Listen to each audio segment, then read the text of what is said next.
முன்ன பின்ன பேப்பர் படிச்சிருந்தா நாட்டில் என்ன நடக்குதுன்னு தெரிஞ்சிருக்கும். இப்போ வறட்சி நிவாரண நிதி அவங்க கேட்குறாங்க. இது ரெண்டுத்துக்கும் வித்தியாசம் தெரிஞ்சுக்க வேண்டும்.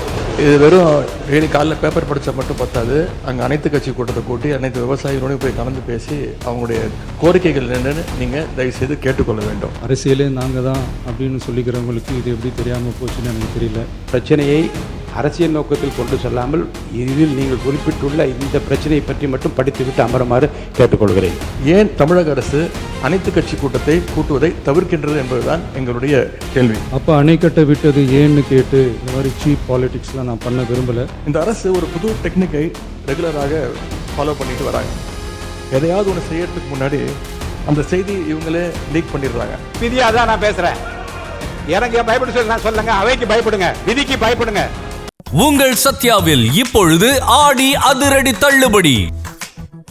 இன்னொன்று, கர்நாடக முதலமைச்சர் சொல்றாரு, முதலமைச்சர் இங்கே வர தேவையில்லை, தமிழ்நாடு முதலமைச்சர் இங்கே வர தேவையில்லை, தண்ணி நாங்கள் கொடுக்க முடியாது, தண்ணி இல்லை அப்படின்னு கர்நாடக முதலமைச்சர் சொல்லியிருக்கிறார். இதையெல்லாம் கேட்டு தான் நான் தெளிவுபட விரும்புகின்றேன்.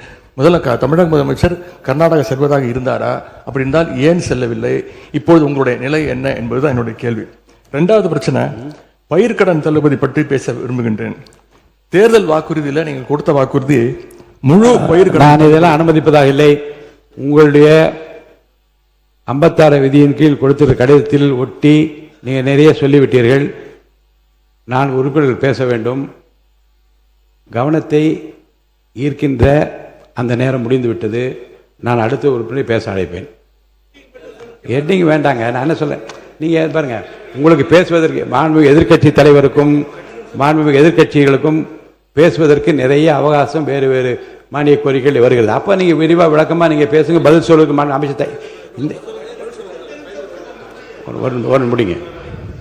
ரெண்டாவது, இந்த பயிர்க்கடன் தள்ளுபடி நீங்க தேர்தல் வாக்குறுதி கொடுத்திருக்கிறீங்க, முழு பயிர்க்கடன் தள்ளுபடி அப்படின்னு.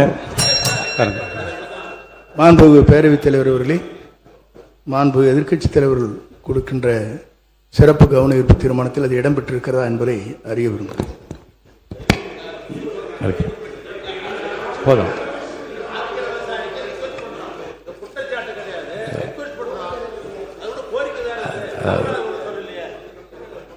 பாருங்க, கவனத்தை ஈர்க்கின்ற அந்த பிரச்சனையை மாறி இது வேறு வேறு திசைகளிலே செல்லுமானால் எந்த பிரச்சனைக்காக இதனை அனுமதித்தனோ அந்த பிரச்சனை நிறைவேறாது. அவர்கள் கூர்ந்து இதற்காக தான் நாங்கள் விவசாயிகள் போராடிட்டு இருக்கிறாங்க. நீங்கள் பயிர்க்கடன் தள்ளுபடி முழுமையாக கொடுப்போம்னு சொன்னீங்க, கொடுக்கல.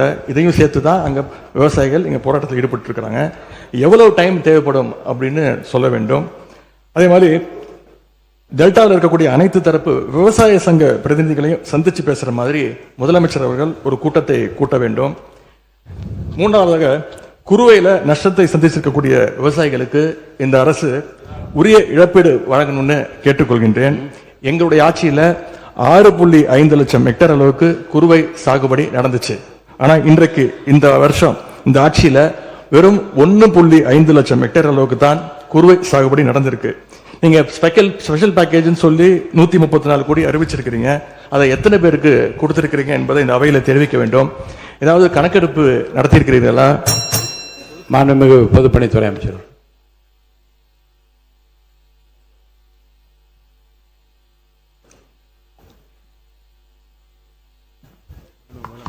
மாண்புமிகு முதலமைச்சர் அவர்கள்.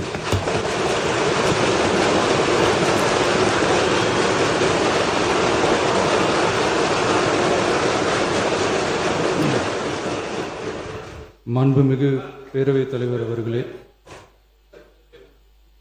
உட்காருங்க. அவங்க பேசும்போது குறுக்கிட வேணாம், உட்காருங்க. இன்னும் இல்லை, இடையில அனுமதிக்க முடியாது. இல்லை இல்லைங்க, இல்லைங்க, உட்காருங்க. நான் எல்லா வாய்ப்பு கொடுப்பேன். இருங்க, உங்களுக்கு கொடுக்குறேங்க. உங்க பேரை படிச்சு இருங்க. உங்க பேரை தெளிவா படிச்சுட்டேன். உட்காருங்க. உங்களுக்கு இல்லை, இப்போ அவங்க பேருங்க. அவர் இல்லை, இருங்க, உட்காருங்க.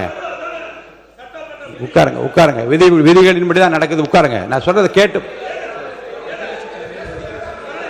எதிர்கட்சி தலைவர் இன்னும் முடிக்கலைங்க. அவர் பேச முடிச்சுட்டாரா? இன்னும் எதிர்கட்சி இன்னும் முடிக்கவே இல்லை. உட்காருங்க. நீங்க அவர் பேசி என்ன அதுதான் பேசுறேன். எது சட்டமோ எது விதியாதான் நான் பேசுறேன். எனக்கு பயப்பட சொல்லி நான் சொல்லுங்க, அவைக்கு பயப்படுங்க, விதிக்கு பயப்படுங்க. எனக்கு பயப்பட வேண்டாம், விதிக்கு பயப்படுங்க. மாண்புமிகு எதிர்க்கட்சி பேசி முடிக்கல. அவர் பேசி முடித்த இருங்க, அவர் பேசுகிற போது குறுக்கீடு பாருங்க. அவர் பேசுகிற போது தயவுசெய்து உட்காருறீங்களா? உட்காருங்க, என்ன கொடுங்க, உட்காருங்க, நான் அனுமதி தரேன். பேரவை முன்னவர் பேசுங்க, பேரவை முன்னவர் உட்காருங்க, பேசுங்க, நீங்க பேச கருத்து சொல்லுங்க. மாண்பு பேரவைத் தலைவர் அவர்களே, ஒரு நிமிஷம். மாண்பு பேரவைத் தலைவர் அவர்களே, எதிர்க்கட்சி தலைவர் சொன்னதற்காக இல்லை, ஒரு நிமிஷம். எதிர்க்கட்சி தலைவர் குறிப்பிட்டதற்காக அதற்கு ஒரு பதில் அளித்ததற்கு பிறகு முறைப்படி உங்களுக்கும் அந்த வழங்கப்படும். ஆகவே நீங்கள் அதுக்குள்ள அவசரப்படாதீங்க. அதுதான் சொல்றேன், நான் அதுதானே சொல்றேன். மாண்புமிகு முதலமைச்சர் அவர்கள்.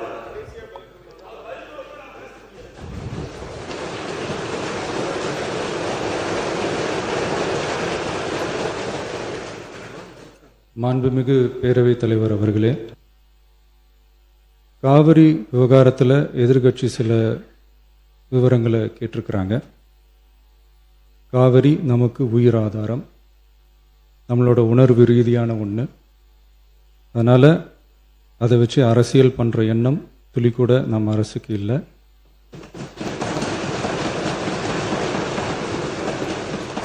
அதுக்கான அவசியமும் இல்லை.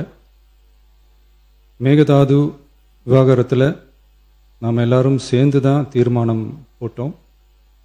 அதை நேர்முக கடிதமாக மாண்புமிகு பிரதமர் அவர்களுக்கும் அனுப்பி வச்சிருக்கிறோம். அதோடு நாம் அப்படியே இருந்துடல. ராஜ்யசபாவில் ஒன்றிய ஜல் சக்தி துறை இணை அமைச்சர் மேகதாது அணை பற்றி முழு விவரங்களை குறிப்பிடலைன்னு தெரிஞ்சதும் காவிரி நடுவர் மன்றத்தின் இறுதி தீர்ப்பு மற்றும் மாண்புமிகு சுப்ரீம் கோர்ட் தீர்ப்பு சம்பந்தமான விதிகள் மற்றும் பத்திகளை கோட் பண்ணி மேகதாது திட்டத்துக்கு எந்த விதமான சட்டபூர்வமான அனுமதியோ நிர்வாக அனுமதியோ வழங்கக்கூடாதுன்னு மாண்புமிகு பிரதமர் அவர்களுக்கு அடுத்த நாளே நேர்முக கடிதம் எழுதினோம். காவிரி நதிநீர் பங்கீட்லேயும் சரி, மேகதாது அணை கட்டுற முயற்சிகளை தடுக்கிறதுலையும் சரி, தமிழ்நாட்டோட உரிமையை நம்ம அரசு கொஞ்சம் கூட விட்டு தரவே தராது. அதுதான் நம்மளோட நிலைப்பாடும். அதே நேரத்தில் கர்நாடகாவில் சில அணைகள் கட்ட ஆரம்பித்ததை பற்றியும் இதே அவையில் 1969 ஒரு விவாதம் நடந்திருக்கு. அப்போது நீர்வளத்துறை அமைச்சராக இருந்தது யார்? அப்போ அணை கட்ட விட்டது ஏன்னு கேட்டு அந்த மாதிரி சீப் பாலிடிக்ஸ்லாம் நான் பண்ண விரும்பலை.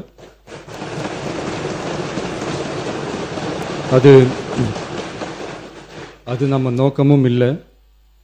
ஏன்னா காவிரி விவகாரத்தை ரொம்ப கவனமாக கையாளணும். எந்த கட்சி ஆளுகிறது, எந்த கட்சிக்கு பெருமை, யாருக்கு பெருமைன்னெலாம் பார்க்கக்கூடாது. இது தமிழக மக்களுடைய பிரச்சனை அப்படின்னு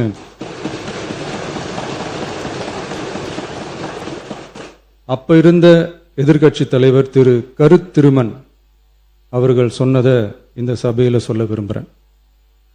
காவிரி பிரச்சனையில் சம்பந்தப்பட்ட 2 மாநிலங்களும் ஒன்றிய அரசும் உட்கார்ந்து முடிவெடுக்கணும்னு 1969 இந்த சபையில் பேசியிருக்கிறாங்க. அதுக்கப்புறம் நிலைமை வேறு மாதிரியெல்லாம் போயிடுச்சுன்னும் நம்ம எல்லாருக்குமே தெரிஞ்சது தான். சட்டப்படி இந்த பிரச்சனையை அணுகிறதுல நாம் உறுதியாக இருக்கிறோம், அதில் மாற்றமே இல்லை. இருந்தாலும் ஒரு அட்டெம்ப்ட் எடுத்து பார்க்கலாம்னு தோணுனது தான் அந்த பெங்களூர் விசிட். அப்படி ஒரு விசிட் பற்றி ஃபஸ்ட்டு யோசித்து கேட்டதும் நான் தான். நாம் பெங்களூர் போக நினச்சதை பற்றி பல ஒப்பீனியன்ஸ் வந்துச்சு. நாம் போக நினச்சதுக்கு காரணம், ஒருவேளை இந்த பிரச்சனை தீர்க்கறதுக்கான ஒரு பாசிட்டிவ் சைன் கிடைச்சா நல்லா இருக்குமேன்னு ஒரு எண்ணத்தில் தான். இன்றைய காலத்தில் பகை நாடுகளை பேசி தீர்க்க பார்க்குறாங்க, பக்கத்து மாநிலத்தோட பேசி பார்த்தா என்னன்னு நினச்சேன்.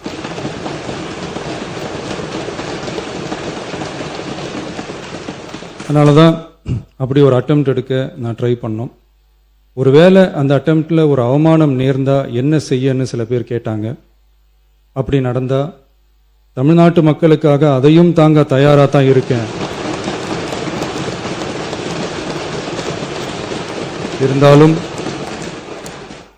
இருந்தாலும் நம்ம மேலே அன்பு காட்டின அத்தனை பேருக்கும் என்னோட நன்றிகள். இந்த காவிரி விவகாரம் பற்றி மாண்புமிகு நீர்வளத்துறை அமைச்சர் அவர்கள் உரிய விளக்கம் அளிப்பார். அதே மாதிரி காவிரி பிரச்சனையால் பாதிக்கப்பட்ட விவசாயிகளுக்கான அந்த இன்சூரன்ஸ் பிரீமியம் அரசே கட்டுறதை பற்றி கேட்டிருந்தாங்க. அதுக்கான விரிவான பதிலை மாண்புமிகு விவசாய அமைச்சர் அவர்கள் தருவார். அப்புறம் இந்த குறுவை சாகுபடிக்கு அந்த நிவாரண தொகுப்பு பற்றி எதிர்க்கட்சியிலேருந்து கேட்டிருந்தாங்க. அந்த குறுவை சாகுபடிக்கு அந்த நிவாரணம் ஏற்கனவே கொடுத்தாச்சு, வழங்கியாச்சு. இது அரசியலே நாங்கள் தான் அப்படின்னு சொல்லிக்கிறவங்களுக்கு இது எப்படி தெரியாமல் போச்சுன்னு எனக்கு தெரியல.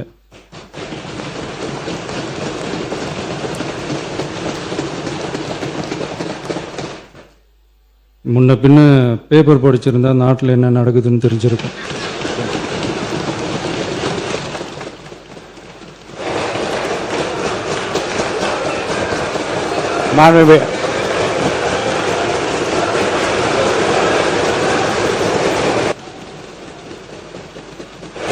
மாண்புமிகு எதிர்க்கட்சி தலைவர் சுருக்கமாக கொஞ்சம் அமைதியா இருங்க. மாண்புமிகு எதிர்க்கட்சி தலைவர் பேசுவதற்கு நீங்க அமைதியா இருங்க. நீங்களே இப்படி பிரச்சனை பண்ணா எப்படி? அமைதியா இருங்க, அவங்க பேசணும் சுருக்கமாக. பேரவைத் தலைவர் அவர்களே, ஸ்பெஷல் பேக்கேஜ்னா நீங்க கொடுத்தது 134 கோடி கொடுத்தீங்க. அது அனைத்து அரசுலையும் கொடுக்கறக்கூடிய ஸ்பெஷல் பேக்கேஜ் தான். இப்போ வறட்சி நிவாரண நிதி அவங்க கேட்கறாங்க. இது ரெண்டுத்துக்கும் வித்தியாசம் தெரிஞ்சுக்க வேண்டும். இது வெறும் டெய்லி காலைல பேப்பர் படிச்சா மட்டும் பத்தாது. அங்க அனைத்து கட்சி கூட்டத்தை கூட்டி அனைத்து விவசாயிகளோடையும் போய் கலந்து பேசி அவங்களுடைய கோரிக்கைகள் என்னன்னு நீங்க தயவு செய்து கேட்டுக்கொள்ள வேண்டும். அதே மாதிரி அவை முன்னர் மாண்புமிகு இதெல்லாம் மன்னிக்கணும். மாண்புமிகு எதிர்க்கட்சி தலைவர்கள் இப்போது வறட்சி நிவாரணத்தை பற்றி சொன்னார்கள்.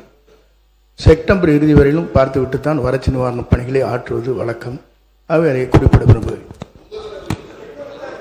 மாண்புமிகு எதிர்க்கட்சி தலைவர், பேரவைத் தலைவர்களே, பேச அனுமதிங்க. நீங்களே இப்படி பண்ணா எப்படி?